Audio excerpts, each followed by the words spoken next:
इस वक्त हम चंद्रपुर में हैं। यहाँ कुछ लोग यहाँ इकट्ठा हुए हैं बनते ज्ञान ज्योति जी के साथ, जिनका ये दावा है कि उनका जो अधिवास है उसे अतिक्रमण कहकर उसे हटाने की कोशिश जारी है। और आज माननीय कलेक्टर चंद्रपुर इनके साथ उनकी एक बैठक भी रखी गई है और इस बैठक में वो अपना पक्ष रखने वाले हैं। ये जो मामला है कोर्ट में है और कोर्ट ने इसे स्टेटस को यानी जैसी की तैसी स्थिति में रखने के लिए कहा है। आगे का मामला क्या होता है आपके साथ रूबरू कराएंगे चंद्रपुर जिलाधिकारी कार्यालय से। शुरू में ही इमरजेंसी के बाद जहाँ 1976 को वहाँ पर भिक्षु संघ ने एंट्री की है।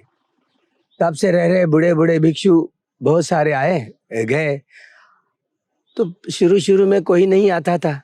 फिर भी अब जैसे जैसे सद्धर्म का प्रचार बढ़ने लगा, लोगों की भीड़ उमड़ पड़ने लगी। 30 और 31 तारीख को बड़े पैमाने पर प्रोग्राम होने लगे और फिर समय तो गुजरता रहा।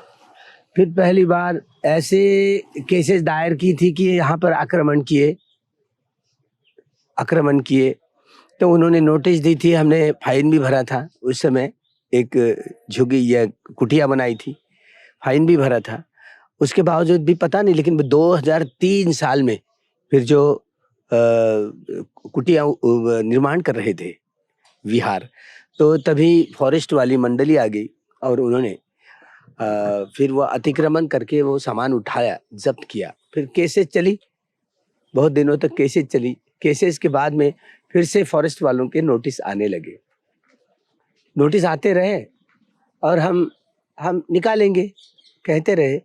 फिर भी बाद में जैसे यह गुरु प्रसाद जी आए तो जानबूझकर कार्यक्रम में बाधा लाना, परमिशन नहीं देना, यह सारी बातें होने लगी।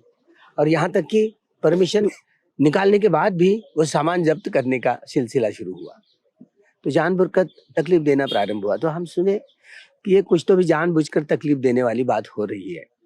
तो हम बहुत सारे इधर उधर जा करके कई, यहाँ तक कि फिर मोर्चा निकालना पड़ा। बहुत मोर्चा में बहुत सारे लीडर लोग भी शामिल थे। तो आश्वासन दिया कि हमने मांग भी की कि हमको वो लीज पर तो ही जगह दीजिए। अभी पता नहीं चला, लेकिन अभी तो सभी अडानी को सारा जंगल बेच दिया है, ऐसे सुन रहे। पता नहीं क्या कर रहे हैं, लेकिन ये जमीन खाली करना है ना, तो इसीलिए अभी उनके हालत हम देखे। लेकिन अभी गुरु प्रसाद जी वही जो एक बार वो सुप्रीम कोर्ट की जो बिंद्रा नाम की एक वकील है, तो हरियाणा की रहने वाली, पता नहीं वो तो इन्होंने ही भेजा है, गुरु प्रसाद ने स्वयं भेजा है हमारे पास में। बड़ा वार्तालाप किया, विपश्यना की है, बड़ी बड़ी लंबी चौड़ी बातें की, और उन्हीं के ही जरिए वो महल्ले नाम के अमरावती के वकील है, उनको जनहित याचिका दायर की और उसमें हमारा नाम लिखा है पार्टी के रूप में। फॉरेस्ट वालों जानबूझकर फॉरेस्ट को भी पार्टी बनवाए, गुरु प्रसाद नहीं बनवाए। और इसी तरह की जनहित याचिका दायर करते कि हम प्रत्यक्ष रूप से निकाल नहीं सकते, लेकिन हाईकोर्ट का अगर ऑर्डर हुआ तो उनके मुताबिक अपने अपने दिल से जैसे मनवाने का जैसे अर्थ लगा करके इनको निकाल सकते हैं। तो ऐसी फिराक में है, इसलिए हाईकोर्ट का ऑर्डर कुछ अलग है और इधर इनके ऑर्डर कुछ अलग है। तो अपने अपने दृष्टि से वो देखते हैं और ये अतिक्रमण हटाने की बात करते हैं। तो अभी 3 दिन में अतिक्रमण हटाइए, तो हमने सिविल कोर्ट में केस दायर कर दी, तो उसमें स्टे मिल गया। अभी 19 तारीख है, पता नहीं, अब तो वो तो होते रहेगा। इसके बावजूद भी अभी कोर्ट में है, तो लेकिन वो फॉरेस्ट वाली मंडली हाईकोर्ट का ये ऑर्डर बताते हैं, बस ये उनका फॉलो करना है। इसके विषय में बोलिए, वन हक्क समिति वालों वही कानून है तो उनको दे दिए। वो तो 1911 को ही हमने दायर किया था, तभी से 11 कलेक्टर साहब को भी, तो कलेक्टर साहब ने भी उनके तरफ वही पेंडिंग फाइल पड़ी हुई है। तो हम पता नहीं अभी क्या हुआ है। कलेक्टर साहब ने अभी जवाब दिया कि हम देखेंगे, सारे केस देखेंगे। जब तक अभी 19 तारीख है तब तक तो ये तो ऑर्डर होगा, फिर से वो और भी लंबी चौड़ी जाएगी, पता नहीं। लेकिन अभी तो इतने थोड़ी सी सहूलियत मिली कि वो अभी हटा नहीं पाएंगे, लेकिन उसके 19 तारीख के बाद में क्या कैसे ऑर्डर मिलता है कैसे, तो उसके बाद ही पता चलेगा। लेकिन बार बार वो सताते रहेंगे फॉरेस्ट वाले, और बार बार अपने दिल से फिर हाँ ऐसा नहीं हुआ, फिर वो हाई कोर्ट का ही नमूना दे करके, फिर हाई कोर्ट के ही धमकी दे करके हमको बार बार लेटर भेजने की कोशिश करते रहेंगे, ऐसा लग रहा है। तो यही, तो इससे सुरक्षा मिले, सभी को यह बातें मालूम पड़नी चाहिए। जबकि ये बीच में ये आरएसएस का ही दांव ऐसे लगता है, ताकि ये सारे पीछे पड़े हैं। हो सकता है जो भी अगला समय आएगा बदल जाएगा, ये भी सारा बदल जाएगा। अब बदलने वाली मंडली अभी सभी हाजिर है, तो जो भी दिन आए बदल जाएंगे। तो दिन तो बदलने, मतलब दिन रात तो वही रहे, बदलेंगे, नई नई बातें आएगी, होगा। लेकिन हमारे मूलभूत अधिकारों का ही दमन हो रहा है, वो नहीं होना चाहिए। हम इतने साल से जो रह रहे हैं, हम मांग रहे हैं हक से, तो वहाँ निवासी हक मांगने की कोशिश में लगे हुए हैं। तो वो तो चलता रहेगा सिलसिला, एक दिन आएगा हमको मिल जाएगा। लेकिन अभी तो सिलसिला जो शुरू है, बार बार धमकियों का लेटर 3 दिन में अपना अतिक्रमण निकाले करके, तो इसी तरह ये फॉरेस्ट वालों की ये तकलीफ है, ये सारी दूर हो जाए। और कलेक्टर साहब भी हमारी जो मांगे अभी वो उनको वो पूरी करें, हमारा यही विश्वास होगा, पूरी करेंगे। अगर हस्तक्षेप पता नहीं, हो सकता है अभी ये सारी चीजें लोगों को मालूम पड़ी तो लोग क्या करेंगे पता नहीं, आंदोलन पर भी उतर सकते हैं, मुझे पता नहीं। लेकिन आंदोलन का हिस्सा ये ना बने, कहीं सांप्रदायिक का ऐसा वातावरण ना हो, तो हम इसमें लगे हुए ज्यादा तौर से ये कानूनन बात ठीक हो जाए, ऐसे हमें लगता है। नहीं, फॉरेस्ट डिपार्टमेंट एक्चुअली बेवकूफ़ बनाने का काम कर रहा है कलेक्टर को। परिस्थिति ऐसी नहीं है, परिस्थिति ऐसी है कि जब आपके क्लेम्स जो है फॉरेस्ट राइट के अंतर्गत अगर आपके क्लेम्स पेंडिंग है, तो इस हालात में कोई भी फॉरेस्ट डिपार्टमेंट हो या कोई भी अधिकारी हो, वो आपको उस जगह से हटा नहीं सकता है। अभी ये सारी चीज़ें पूरी दुनिया को पता है कि 1950 के पहले से भी कुछ भिक्खू वर्ग वहाँ आया जाया करता था, क्योंकि संगराम गिरी में भगवान बुद्ध इनका चरण स्पर्श हुआ है, इस तरीके की भावना थी। उसके बाद जो है 1976 से वहाँ पे भिक्खू संघ आया। भिक्खू संघ ने उस जगह को जो है सुबलाम किया, और उस जगह से उन्होंने बौद्ध धर्म के प्रचार और प्रसार का कार्य प्रारंभ किया। अभी आज की स्थिति में अगर हम देखें तो पिछले 45 सालों से अविरत इन लोगों का संघर्ष चालू है, इन लोगों का जो धम्म प्रचार प्रसार का जो कार्य है वो चालू है। और ऐसा नहीं है कि सिर्फ ये लोग उस जगह पे आके बैठे हैं या इन्होंने अतिक्रमण किया है। ये अतिक्रमण नहीं है, ये इनका अधिवास है। अधिवास अतिक्रमण नहीं होता। ये तो पहली चीज तो जो फॉरेस्ट डिपार्टमेंट के लोग हैं उनको ये समझना पड़ेगा कि जो वन हक जो फॉरेस्ट राइट्स होते हैं उसके अंतर्गत अगर कोई आदमी खेती कर रहा है या वहाँ पे रह रहा है, वो शेड्यूल ट्राइब का हो या अगर वो ना भी हो, लेकिन अगर उसका अधिवास एक जनरेशन 2 जनरेशन तक अगर है, तो वो उसे मालकाना हक उस जमीन का मिल सकता है। और इसी के तहत ऐसा नहीं है कि भिक्खू संघ ने कुछ किया नहीं। भिक्खू संघ ने जो है 2011 में विधिवत क्लेम दाखिल किए। वो क्लेम जो है वो ग्राम सभा में गए, जो ग्राम वन हक समिति थी उन्होंने वो क्लेम अप्रूव किए। उसके बाद जो है एसडीओ को उन्होंने ज्ञापन दिया कि ऐसे ऐसे क्लेम है, हमारी मंजूरी है और यहाँ पे 10 एकड़ का जो परिसर है, वो परिसर जो है वो तपोवन बुद्ध विहार को धम्म के प्रचार प्रसार के लिए देना चाहिए।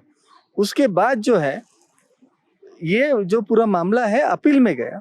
अपील में जाने के बाद एसडीओ ने जो है वो जिला स्तरीय समिति में इस समिति की मीटिंग रखी, और मीटिंग में ऐसा नहीं हुआ कि सिर्फ जो था नीचे का ग्राम सभा का जो ठहराव था उसको ऐसे ही पारित कर लिया। फॉरेस्ट डिपार्टमेंट की रिपोर्ट मंगवाई, सारी चीज़ों की जो है ये तफ्तीश की गई, और उसके बाद ये पाया गया कि इन लोगों का जो अधिवास है, ये अधिवास बहुत ही शांतिपूर्ण तरीके से वहाँ होता है। वहाँ किसी भी गैर तरीके की बात नहीं होती है, और एक बहुत अच्छा कार्य, पवित्र कार्य हो रहा है। और इस कारण से ये जो जगह है, एक ग्राम पंचायत और तपोवन बुद्ध विहार, इनको जो है हस्तांतरित की जाए। उसके बाद वो क्लेम 2011 से कलेक्टर के पास अलॉटमेंट के लिए पेंडिंग है, यानी हमारे क्लेम जो है वो मंजूर हो चुके हैं। हम उस जगह के 80% मालिक बन चुके हैं। हमारा अधिवास जो है वो कानून के अंतर्गत जो है उसको मान्यता मिल चुकी है। सिर्फ कलेक्टर साहब को उस फाइल के ऊपर सही करनी है। इतना सब होने के बाद भी एक ऑफिसर पिछले 2-3 साल से कुछ ना कुछ कारणों से जो है वो भंते जी और उनके जो भंते जी ज्ञान ज्योति और उनके संघ को जो है परेशान करने का काम कर रहे हैं। अब इन्होंने क्या किया कि इन्होंने एक याचिका दायर करवाई बिंद्रा नाम की एक लेडी से हाईकोर्ट में। उस हाईकोर्ट की याचिका में ये जो सारी चीजें मैंने आपको बोली कि अधिवास जो वन हक जो कायदा है, जो फॉरेस्ट लॉज है, उनके अंतर्गत जो है हम वो जमीन जो है वो हमें मिलनी चाहिए। ये हमारा क्लेम जो है फाइनल हो चुका है। अभी कुछ थोड़ी बहुत जो कायदेशीर जो ये होती है प्रक्रिया होती है उसके लिए वो पेंडिंग है कलेक्टर के पास। ये सारी चीजें ना बताते हुए कोर्ट से एक ऐसा ही ऑर्डर लिया और उसमें कोर्ट ने कहीं पे भी बोला नहीं कि इनको निकालना है या आपको इंक्रोचमेंट हटाना है। कोर्ट ने बोला कि आप इनकी जो याचिका है इसको निवेदन समझकर इस निवेदन समझे और कानून अनुसार कार्रवाई करें अगर ऐसा लगता है कि इसमें कुछ तथ्य है तो। लेकिन इन्होंने बार बार सारे अधिकारियों को, पुलिस अधिकारियों को, रेवेन्यू अधिकारी को, कलेक्टर को, डिविजनल कमिश्नर के ऑफिस में ये बताने की कोशिश की या बड़े फॉरेस्ट अधिकारियों को ये बताने की कोशिश की कि जो है ये लोग इन लोगों ने अतिक्रमण किया और ये अतिक्रमण हटना चाहिए, जबकि अतिक्रमण है ही नहीं। तो ये सारी चीजें होने के बाद भी इस ऑर्डर का आधार लेकर, जो कि आपको अतिक्रमण हटाने के लिए नहीं कहता है, उस उच्च न्यायालय के आदेश का आधार लेकर इन लोगों ने जो है गलत तरीके से भंते जी जहाँ रहते हैं या इनका भिक्खु संघ जहाँ रहता है उस जगह के संदर्भ में जो है एक गलत और वो आदेश पारित किया। आदेश पारित करने के पहले इनको किसी भी तरीके की सुनवाई इनकी की नहीं गई, इनसे किसी भी तरीके के डॉक्यूमेंट मंगवाए नहीं गए, किसी भी तरीके की जो है तफ्तीश नहीं की गई। और एक अधिकारी ने जो है, फॉरेस्ट अधिकारी ने, जिनको असिस्टेंट कंजर्वेटर ऑफ फॉरेस्ट है, उन्होंने ऐसा आदेश निकाला कि 3 दिन के अंदर जो है आप एक तो अतिक्रमण निकालिए और अगर आप अतिक्रमण नहीं निकालेंगे तो हम हटाएंगे। जब अतिक्रमण है ही नहीं तो भैया अतिक्रमण हटेगा कैसे? वो तो हमारा अधिवास है, अधिवास को आप कैसे हटा सकते हैं? क्योंकि हमारे जो हक है वो तो फॉरेस्ट एक्ट ने प्रोटेक्ट करके रखे हैं, तो आप तो हाथ नहीं लगा सकते। लेकिन इन्होंने ऐसा खेल रचा। अभी ये सब होने के बाद हमने बोला कि ठीक है, संग्रामगिरी जो स्थान है वो लाखों लोगों का श्रद्धा स्थान है। अगर ये चीजें बाहर जाती है समाज के अंदर तो बहुत बड़ा जो है दंगा, बहुत बड़ा लॉ और कानून की जो प्रश्न जो है उपस्थित हो सकता है। लेकिन हमने वैसा ना करते हुए इस चीज को हम चाहते थे कि ये चीज जो है ये कानून से ही सुलझे और किसी का भी नुकसान ना हो, किसी के सांप्रदायिक भावना आहत ना हो और लोग जो है इस प्रोटेस्ट में ना आए या कुछ बड़ा मामला ना हो। इसलिए हमने वरोरा सिविल कोर्ट है वहाँ पे हमने याचिका दाखिल की है, हमने सूट दाखिल किया है डिक्लेरेशन का, इंजंक्शन का। और हाल फिलहाल हमको उस केस में स्टेटस को स्टे का ऑर्डर मिल चुका है। आम्ही थोड्या वेळापूर्वी कलेक्टरला भेटून काय स्थिती आहे कायदेशीर स्वरूपामध्ये, कुठल्या प्रोसेसने गेल्या 3 महिन्यापासून आम्ही यामधून जात आहोत। खालचं जे कोर्ट आहे, वरोरा चे जे कोर्ट आहे, तिथे आता आम्ही याचिका दायर केलेली आहे आणि त्या याचिकेमध्ये स्टेटस को मिळालेला आहे। आता समोरची डेट जी आहे ती 19 जुलै दिलेली आहे। सांगण्याचं तात्पर्य हे बांधवांनो की इतकी सगळी लीगल प्रोसेस आणि न्यायसंगतपणे आपण करत असताना वारंवार तिथे अनेक, म्हणजे तुम्हाला अर्धा भारतच एन्क्रोचमेंटमध्ये आहे सांगायचं झालं तर, परंतु वारंवार त्या बुद्धविहार, जे तपोवन बुद्धविहार आहे रामदिघीचं, जिथून धम्माचं प्रसाराचं कार्य चालतं, ही भूमी बुद्धमय आहे। पण इथे मनुवादी व्यवस्था, नेमकी त्यांना माहिती आहे की दावा प्रलंबित असताना सुप्रीम कोर्टचा देखील आदेश आहे, जेव्हा क्लेम्स पेंडिंग असतात तेव्हा तिथून कुठलंही, म्हणजे ते विहार हटविण्यात येऊ नये किंवा तिथे अतिक्रमण करण्यात येऊ नये, असं असताना देखील सुप्रीम कोर्टाच्या आदेशाचा हे अवमान फॉरेस्ट डिपार्टमेंट करत आहे। वन हक्क कायद्याने देखील याला प्रोटेक्शन दिलेलं आहे।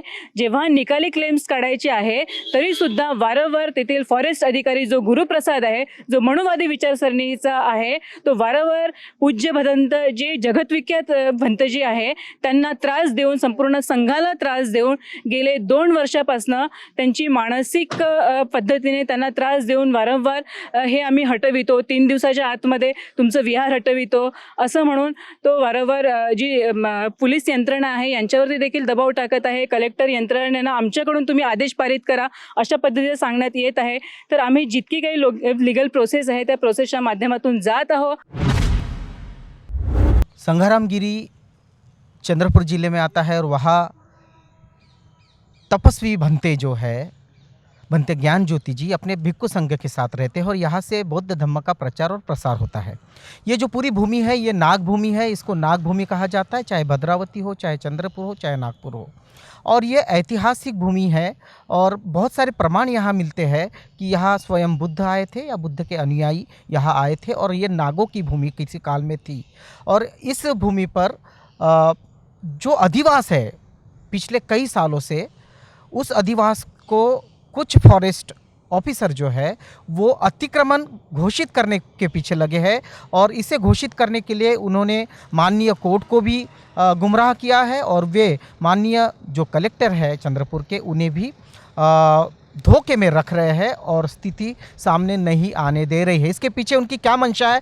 जैसे कि भंती जी ने कहा कि शायद अडानी अंबानी को जंगल बेच दिया हो और जंगल बेचने के इस चक्कर में या उस जंगल को किसी और प्राइवेट हाथों के देने के चक्कर में वहाँ जितने भी लोग अधिवास कर रहे हैं या जितने भी ऐतिहासिक स्थल हैं उनको वहाँ से हटाने की कोशिश की जा रही है. अगर ऐसा होता है तो फिर एक बड़ा आंदोलन चंद्रपुर से, नागपुर से और पूरे विदर्भ और महाराष्ट्र से खड़ा होगा और भंते ज्ञान ज्योति के पीछे यहाँ की बौद्ध जनता रहेगी.